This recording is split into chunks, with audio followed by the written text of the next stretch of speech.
General Secretary Gorbachev, if you seek peace, if you seek prosperity for the Soviet Union and Eastern Europe, if you seek liberalization, come here to this gate.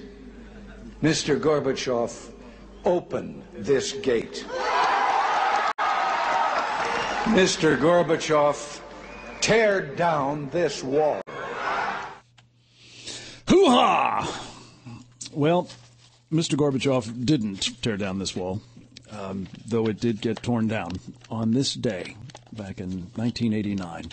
And who better to celebrate this most extraordinary development in the history of freedom than the truly great Charles Krauthammer, a man who I'm told is today appearing on newsstands across America on the cover of National Review magazine, garbed as Thomas Jefferson. And I think that's a very fitting way to depict the leader of the opposition. Charles Krauthammer, welcome to Secure Freedom Radio. It is a high privilege to have you with us. Thank you very much. Those are very sweet words. I want to transcribe them and give them to my mother. We will cast them in concrete or granite or something here. But let's start with your thoughts on the occasion of the Berlin Wall coming down and the fact that I'd like to have your thoughts particularly on the fact that President Obama is not there marking the occasion. Well, you know, when you play that clip of Reagan, you cannot help but feel a thrill 20 years later. Yep, no matter how often you hear it. And the moral leadership of this man, yeah, his implacability in the face of tyranny and his willingness to say it, right. Beginning with the great speech in Westminster, his open acknowledgement of the Soviet Union as an evil empire, which, of course, the elite classes here derided as déclassé. Or worse. Absolutely. Or warmongering or dangerous. I mean, the number of adjectives is very long. Right. This was the single most important event since the Second World War. The single most important, shall we say, happy event. Mm-hmm. And it is an event of biblical proportions. It changed everything.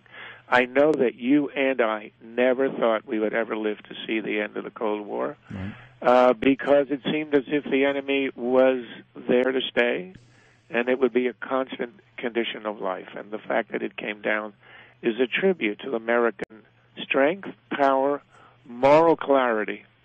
And all of those things, I think, are now jeopardized by an administration whose president does not pick himself up to go and celebrate. He went to Europe to try to get the Olympic Games. He will go to celebrate his own absurd Nobel Peace Prize, but to celebrate this triumph for the West, nowhere to be seen. Yeah.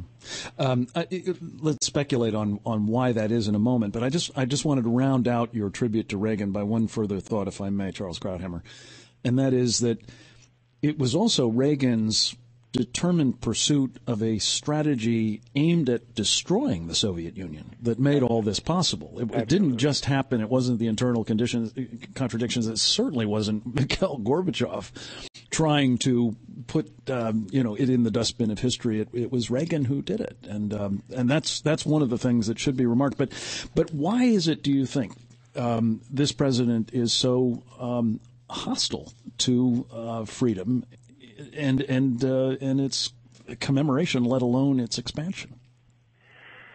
Well, it's very hard to explain. Part of it is, he is extraordinarily narcissistic. Something involves him, a speech in Berlin. After all, when did he go to Berlin? To celebrate himself last year in one of the most bizarre political events in American political history, a campaign speech given in Berlin during a presidential election. If it's about him, he'll go. If it's about, the triumph of the West, well, he demurs. Mm-hmm. Look, he has a vision of America as one country among many that has been much too arrogant, much too unilateral, and that have to be subsumed within these international organizations like the corrupt and degraded United Nations, and that's his vision of how we're going to achieve the peace. The interesting thing is, when every one of his initiatives with Iran, with North Korea, squeezing Israel, appeasing the Russians and all that, when all of that is concluded and we're a year into his presidency or 18 months, and all of these are blown up in his face. Will he learn from empirical evidence or not? That's the real question. Yeah, it is indeed. You wrote in the Weekly Standard back on the 19th of October a piece adapted from an absolutely marvelous speech that you gave shortly before that to the Manhattan Institute. You entitled it "Decline is a Choice: The New Liberalism and the End of American Ascendancy."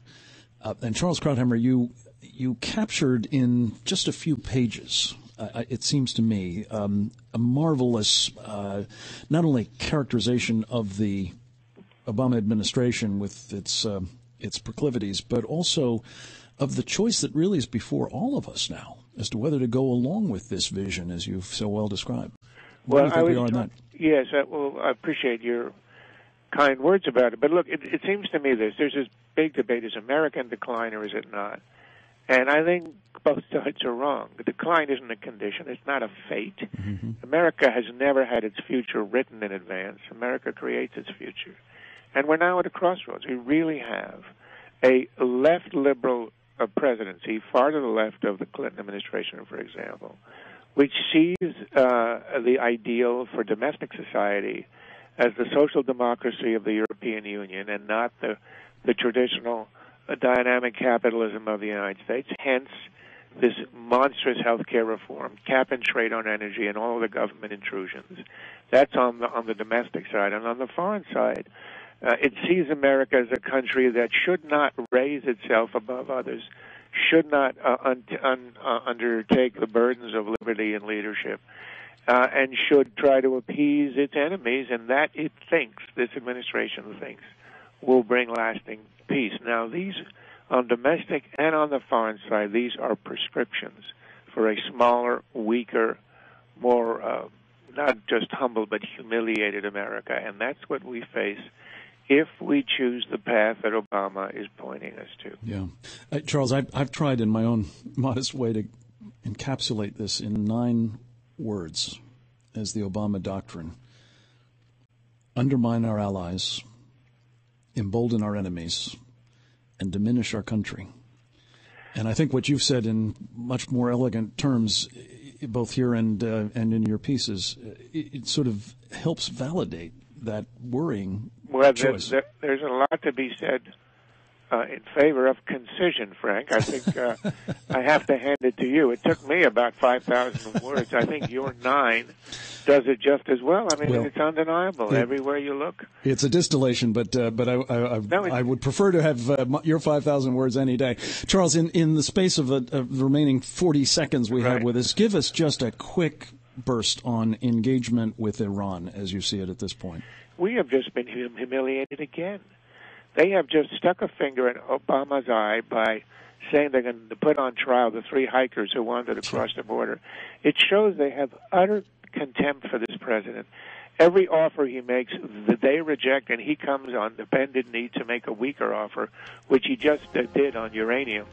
And they know they can play him for a fool, and he will play the part. Yes, and at great cost to all of us, I fear, both in Iran, where people are seeking freedom of the kind that brought down the Berlin Wall, and certainly elsewhere in the free world.